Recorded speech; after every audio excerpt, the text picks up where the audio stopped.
প্রতিদিনের মতো আজকেও রান্না শুরু করতে হবে। বাজারে পাঠিয়েছিলাম পুঁইশাক আনার জন্য, কিন্তু পুঁইশাক পাইনি। তারপর জালি কুমড়া আর শশা নিয়ে এসেছে।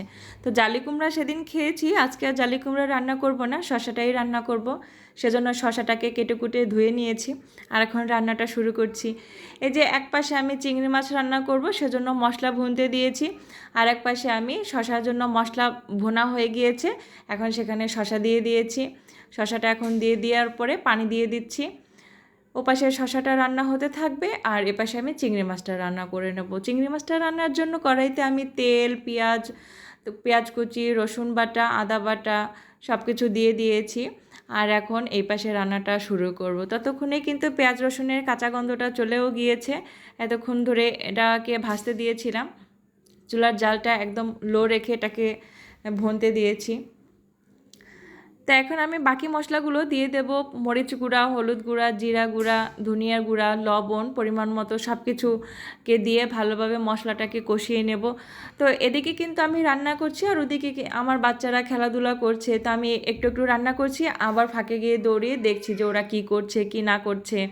হ্যাঁ, ওদেরকে আবার আমি কার্টুন ছেড়ে দিয়ে এসেছি, ওরা আবার সেটা দেখছে, আবার একটু পরপর আমার কাছে আসছে। ছোট ছোট বাচ্চারা থাকলে যে যা করে আর কি। তো সামান্য একটু পানি দিয়ে দিলাম। এখন মশলাটাকে ভালো করে ভুনে নেব। মশলাটাকে ভালো করে ভুনা হলে কিন্তু আবার মশলার কাঁচা গন্ধটা চলে যাবে, খেতে ভালো লাগবে। সেজন্য একটু সময় নিয়ে এটাকে কষিয়ে নেব।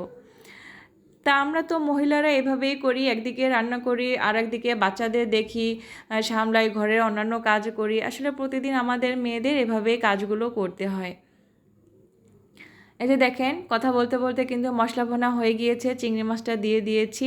চিংড়ি মাছটা ভুনা হয়ে গেলে তারপর এখানে আমি রান্নার জন্য পানি দিয়ে দেব। তো আরও কিছুক্ষণ আমি এটাকে ভুনে নেব, মশলাটার কাঁচা গন্ধটা দূর হওয়ার জন্য। মশলা যত ভালোভাবে কষানো যায় রান্নাটা খেতেও কিন্তু তত ভালো লাগে। আবার চিংড়ি মাছ আমার বাসায় সবার খুব পছন্দ। চিংড়ি মাছের মশলাটা খুব বেশি পছন্দ। চিংড়ি মাছের মশলা দিয়ে মেখে মেখে ভাত খেতে কিন্তু আমাদের খুব ভালো লাগে। আর চিংড়ি মাছ যেদিন রান্না করি সেদিন মনে হয় যেন অন্য আর কিছু না হলেও চলে, সবার এতটাই পছন্দ। এই যে এভাবে রান্নাটা করে নেব। তো মশলাটা ভালো করে চিংড়ি মাছের সাথে কিন্তু ভোনা হয়ে গিয়েছে, দেখতে পাচ্ছেন। এখন একটু নাড়াচাড়া করে এখানে রান্নার জন্য পানি দিয়ে দেবো। তো এইভাবেই আমরা প্রতিদিন মেয়েরা কাজবাজ শেষ করি। হ্যাঁ, এভাবেই আমরা প্রতিদিন সব কিছুর পাশাপাশি রান্না করি, তারপর সংসার সামলাই, বাচ্চাদেরকে দেখি। তো এইভাবেই কাজ করতে করতে আমাদের মেয়েদের কিন্তু সময় কেটে যায়। আর আমরা কি করি, এই রান্নার ভিডিওগুলো শ্যুট করে করে আপলোড দেই। আর আপনাদের যদি ভালো লেগে থাকে তাহলে অবশ্যই একটা লাইক দিয়ে ফলো দিয়ে পাশে থাকবেন। আল্লাহ হাফেজ।